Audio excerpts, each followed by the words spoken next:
on my research, I've been doing ethnographic investigations into two tap dance communities here in England, one in Manchester and one in London. And I use the term community because that's what they've labelled themselves. It's how they identify themselves as groups of individuals who share a passion for tap dance and come together to explore different performance practices, and known as the tap jam. And the tap jam, just a very brief discussion about it before I get into it, is it features improvised tap performances to live music, usually to a jazz band or jazz trio.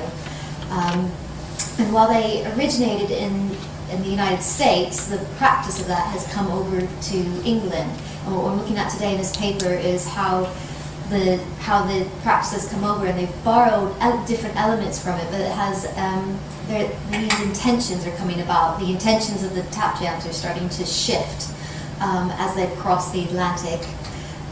So I'm going to start with one of my informants in the field had this fantastic quote that I think is really relevant for today.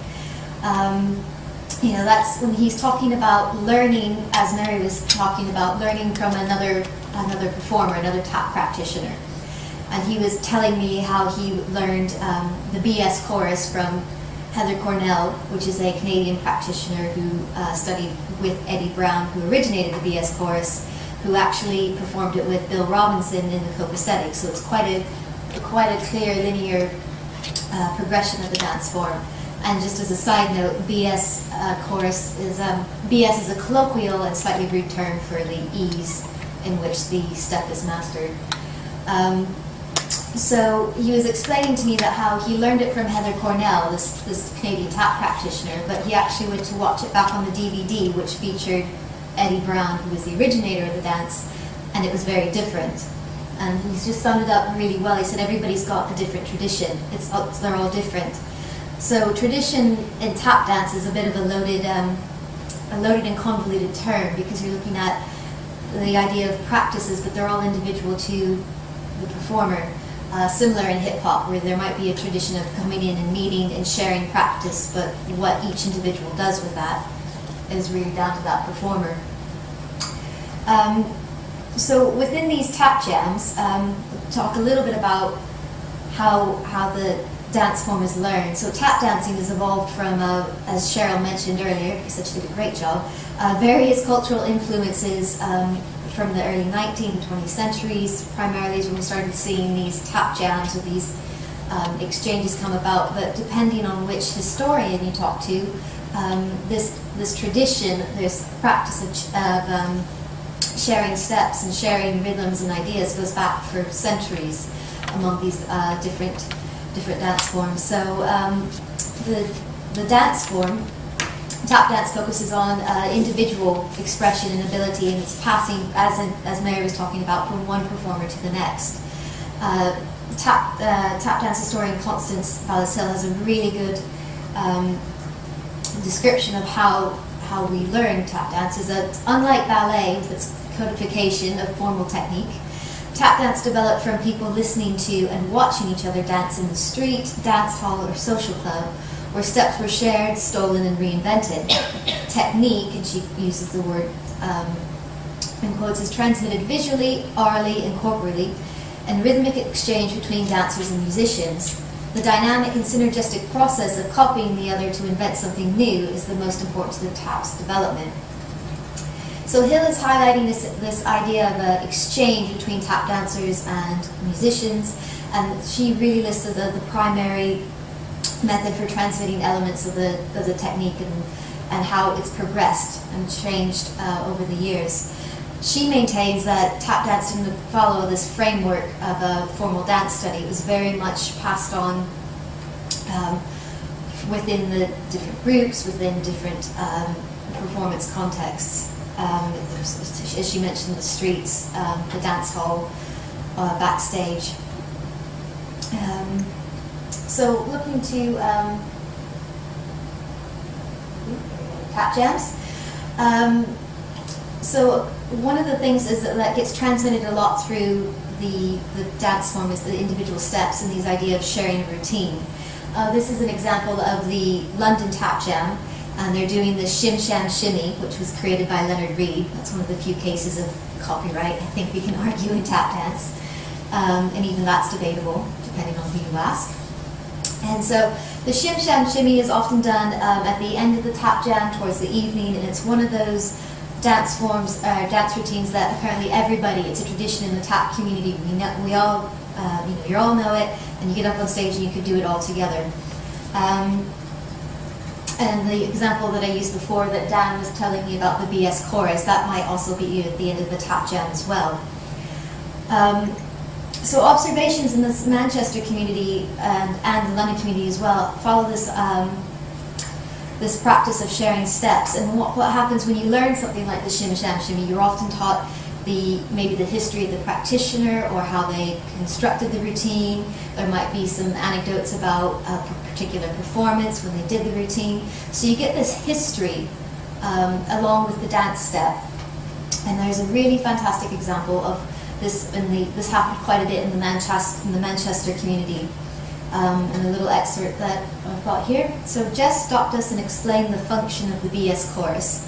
At a tap jam, everybody gets up and does it. It's a social dance at the jam, something everything can do.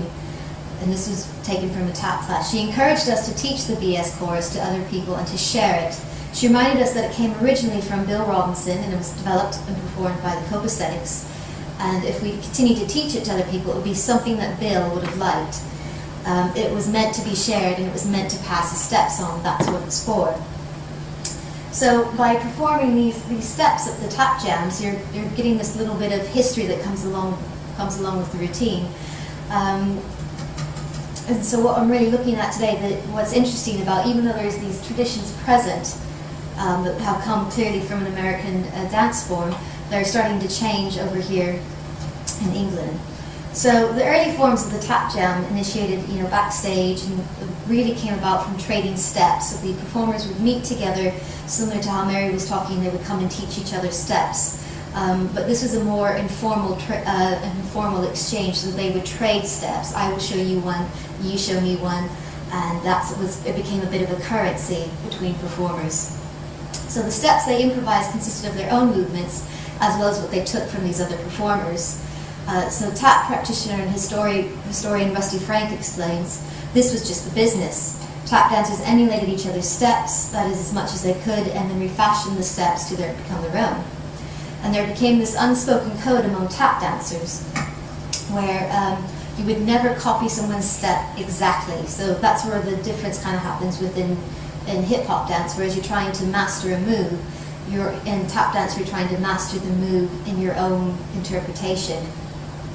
And this is what kept performers employable. As a tap dancer, your most employable asset was having steps that were unique to your own interpretation of the rhythm. The tap jam sessions at the Hoofers Club, which was located in Harlem, a few doors down from the Lafayette Theatre, between 131st and 132nd Streets, was a prominent location in the 1920s and 30s for these tap jams in the United States. So in between shows and after the clubs closed, tap dancers would gather together to improvise from their own repertoire and create steps from other performers, and that's where these exchanges started to happen. Leonard Reed, who we know definitely created the Shim Sham Shimmy without a doubt, he talks about his experience at the Hoofers Club. And he says all the dancers would hang out and they would gather and they would trade ideas. And that was affectionately called stealing steps. That was how you learned. You would do something and then you try it and it would be slightly different. We were originating or doing or trying to learn new steps, and that's where I learned how to dance. So even though this wasn't a formal club, the Hoofers Club, you had to gain entrance by kind of an initiation. You had to come in, again, with this idea of a step to trade. You had to bring something before you could take something away. So the tap jams in America, they really emerged out of this practice, and they started becoming more and more formalized. And I think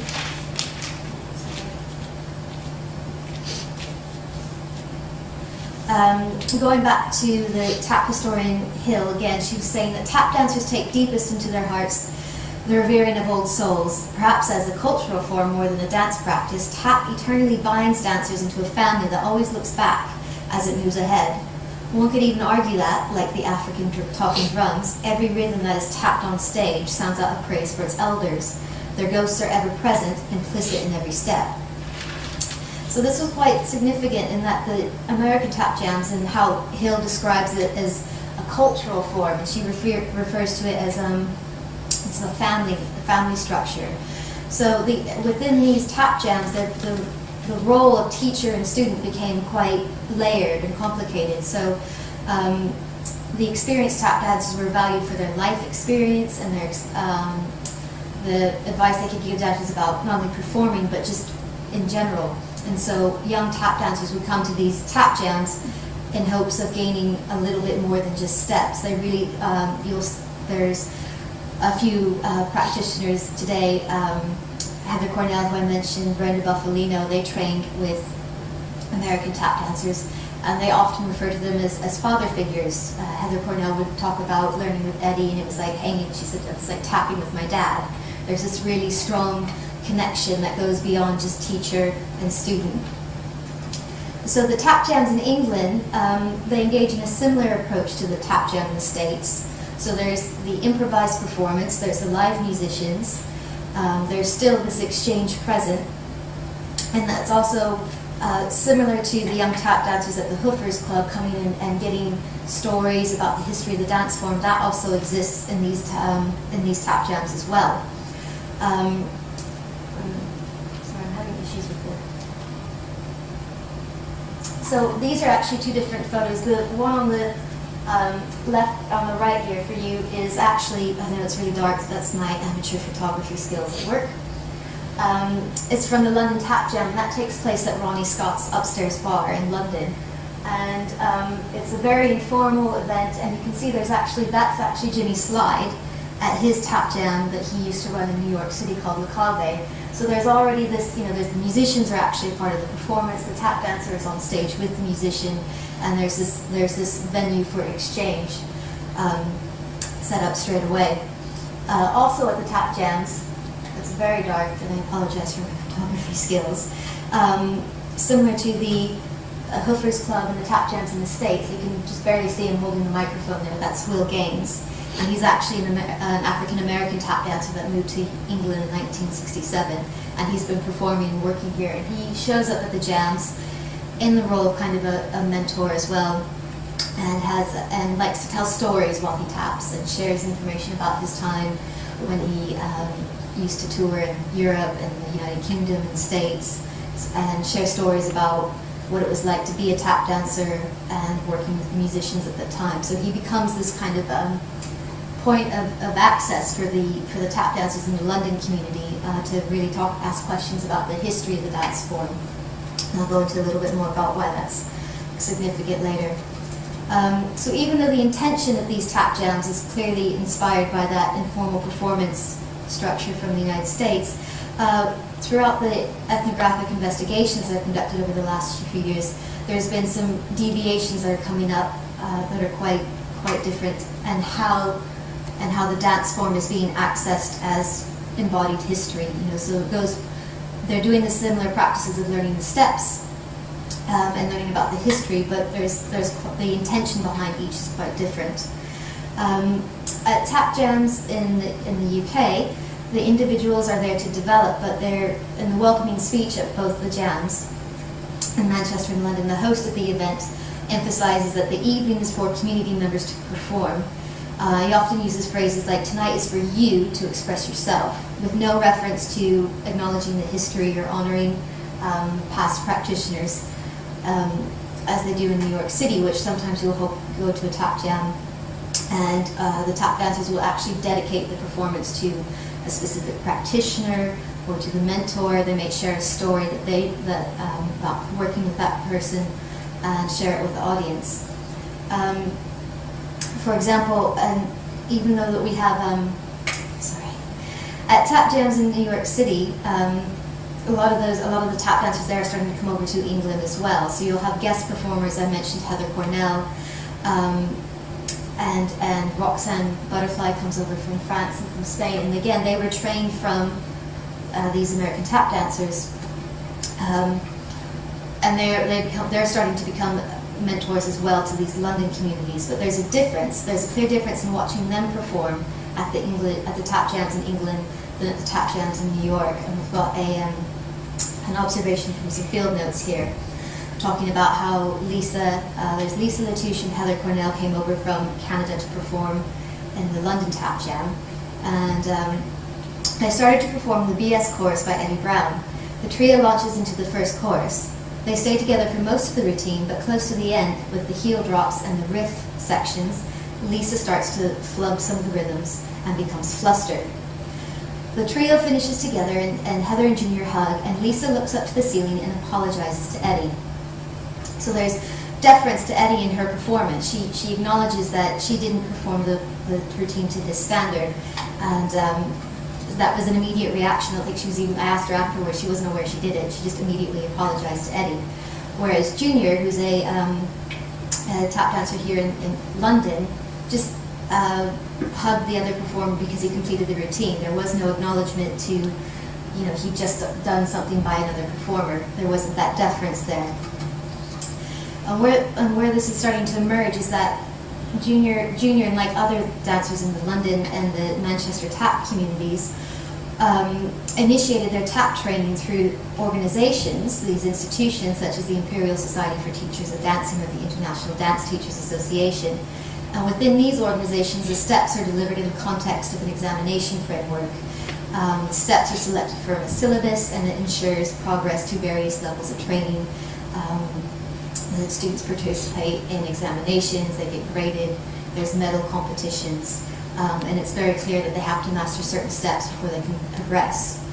And the role of teachers and students is very clearly defined within these organizations, and the students may not engage with the teachers outside of the studio. And in interviewing these community members who had trained in this, they didn't reveal any deep connections that they had, like Heather had with Eddie Brown, saying that he was a father figure, or Lisa deferring to Eddie because she didn't do justice to his steps. There isn't this binding family structure or connection that Hill refers to in the tap communities in the United States. A very clear example of how the tap jams are being used is by watching how they are using these steps from these practitioners in performance. So looking at, a Manchester performance in the community, there are 4 individuals that came to the stage, and the host of the evening explains that they're going to do some choreography. So one of the performers counts the band in, and the 4 all start to perform together. And watching it, I recognized it as part of the Eddie Brown chorus that we were taught in the advanced lessons. And as they finish, but there's some changes to the rhythms and the steps, so I could see the reference, but it was obviously different. And when they finished, the host came to the stage and she said, "Everything gets recycled." And she told the audience that Eddie Brown used to dance with the copacetics, and she learned this routine from Heather, who learned it from Eddie. She explains how she taught it to the 4 individuals on stage, who used it to create something new. And so the emphasis is on the recycled routine and the new material. The past practitioners are referenced and they're acknowledged, but they're not deferred to. There isn't that value of we've actually just performed something from the history of the dance form. And so that's what's really emerging out of these two these investigations, is that you're getting. Sorry about the slides. There's a clear deviation away from referencing the role that these practitioners had in creating the steps. This is from Brenda Buffalino, and she's talking about how this is one of the reasons that she thinks this deviation is starting to happen, that a lot of the very newest and conceptual ideas are coming out of Europe. Americans are a little bit afraid to leave tradition, I think. There's maybe just a little bit too much fealty to the past. Sometimes you can get a little trapped in it, the legends and the masters and all that. So she's acknowledging that there's a clear difference in how the tap jams, while they have similar roles in both in the United States and England, the emphasis placed on where that material come from is very different in both places. Another tap dancer provides. There we go. another tap dancer, Josh Hilberman, who actually also trains with Eddie Brown a little bit, is talking about how Europe is not beholden to our cultural and our racist history, he says. And he's really drawing between the social history in the United States and the history of the dance form, and they're very much linked. I don't want to spend too much time going back into the influences from the African slaves and the Irish immigrants and history that's in the Cheryl cover this morning. But I find it really interesting that he's an American tap dancer, and he says, Europe is a substitute for the world, Brazil, Japan, Australia. All these places are free to view tap as a contemporary act of expression. And observing these tap jams, that's really what the performers are doing. They're acknowledging that these steps came from other practitioners, but they're not emphasizing what that means to you. They have a different value for it. So that's when you get back to the idea of traditions changing, and everyone has a different one. So there is a clear tradition of going to these tap jams and learning the steps and learning about the history, but what's being done with it here in the tap communities in England is starting to change, and they're starting to evolve their own traditions. It's much more about expressing themselves rhythmically and with new ideas and steps, rather than having a deference to the past. And that's, I think, where I'm going to stop. Thank you.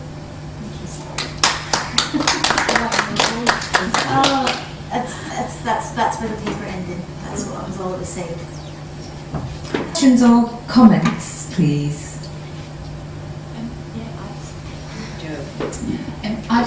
It's just a reference that just came into my head, really. I don't know whether you'd come across tap dams who performed on Got to Dance in Sky Yes. One. You have. It just came into my head, and I just thought of Plague, the dance crew that he's with, and they sometimes have kind of more improvised tap things in their sets, so it just made me think of that. One of the London, frequently comes to the London tap community. Lee Payne was on Got to Dance and made it to the final stages as well, so he's been in his progress. So there's definitely that cross between. Just thinking about kind of historically and then currently. And,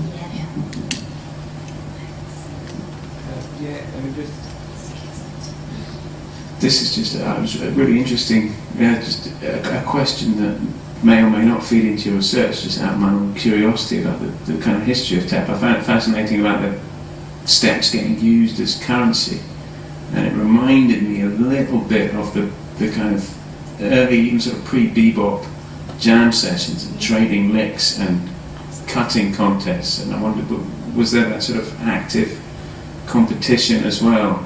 In the United States there was, and tap jams that I went to in my youth, there was definitely that competitive, they've laid something down, I feel the need to one-up it, but it's not present as much in these tap jams here in London and Manchester. There's not that need for competition. It's more about getting up there and expressing themselves and developing as improvisers. I didn't spend a lot of time going into it, but because they've trained within these syllabus structures, which didn't include improvisation until 2009, a lot of them are unfamiliar with the practice of improvising tap dance. So. And just a couple of the dances, you meant the BS chorus. Is that the sort of introductory routine that people would just learn, like the guitarist equivalent of a blues in E, that kind of everyone can do it, and that's why it's the BS one? Yes. Just asking for clarification. Yeah. That's so the advanced tappers would kind of look down almost. Not look down on it, but it's entry level. It's the rhythms are quite simple, Yeah. and that's what's speaking as an insider, which I'm aware I am because I have a tap background. The rhythms are quite straightforward. It's very straightforward beat, so it's easy for, even if you don't know the steps. A lot of times I've seen once or twice at the London jams where they do the BS chorus, people will get up on stage and they're watching because they know the rhythm. They can at least join in. So it is kind of like that as well, but you'll see that it's one of those things that but in theory, it's a tradition anyone in the world can learn it and join in. There's some really great footage of Japan Tap Festival that's been going around through these community members' Facebook page of the BS chorus being done in Tokyo. Like, Thanks very much.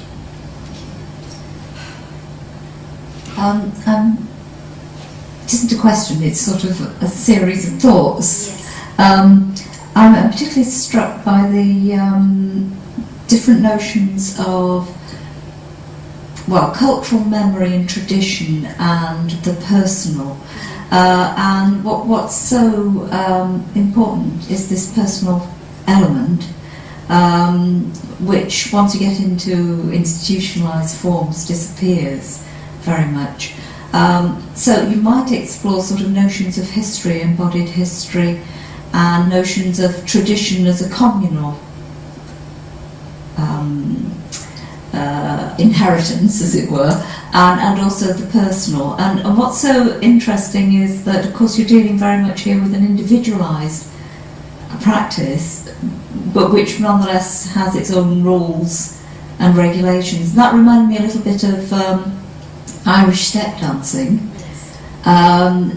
because you talked about the need for having your own steps, or slant-on steps, as it were, for economic reasons earlier in the period, but also there was this tradition amongst the Irish community of having, you know, your own stamp, even though it wasn't necessarily, well, I suppose it was, yes, but it's not necessarily competitive. It depends on the context, doesn't it? So that's one thing. And then that the other thing I was thinking about was, you know, towards theorising some of this, is the notion that if you take a cultural practice out, so that you no longer have those sort of interpersonal links to a past, because it's not a shared past for the people in England who are doing it. There might be some mileage in looking at, you know, the sort of people like Scott Lash and John Urry talking about the aestheticisation of culture in a globalised world, that it becomes, you know, an aesthetic practice, and that, you know, and then to look at the overlapping notions of this as personal expression and aestheticisation, and how that relates to modernity. Sorry, there's just some really random, unjoined up thoughts there, but there might be some sort of synergies there. Does it become dehistoricised when you kind of take it? Yeah. It becomes an art practice for an individual person to excel in, and also, you know, gain personal reward and pleasure from, in terms of competence.